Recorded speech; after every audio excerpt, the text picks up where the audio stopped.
It looks like a close call as the pickup crosses a double yellow line and illegally passes the car Ariel Yates is driving. I was terrified because there's nowhere for him to go. It's a freeway off-ramp that he was crossing in.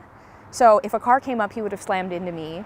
If he decided to swerve, he would have slammed into me. Ariel says she was on her way to work when the pickup came speeding up behind her. She says it started with tailgating, then the illegal pass caught on camera as she lays on her horn.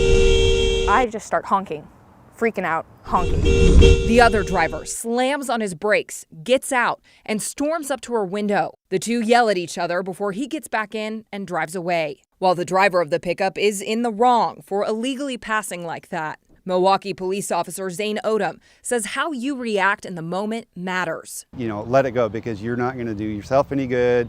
It may make you feel better in the long run to honk. Got that off my chest that person's now knows that I know they did something wrong. But ultimately, it could end up something like this. It may be hard not to yell back or gesture at the other driver. But if you do, police say that actually makes you a participant in the road rage. Instead, try to ignore it. Brush it off. Don't engage. And if you can, drive away. Don't antagonize somebody if they're running at you.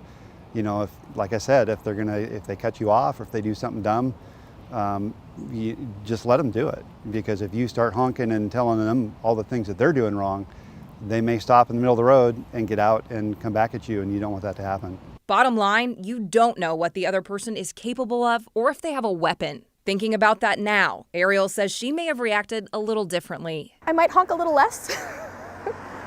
Maybe not lay on the horn the whole time. I think I'm still gonna honk if somebody does that to me, just to notify them, like, what you're doing is wrong. I feel like you should know this, but I probably won't lay on it like that.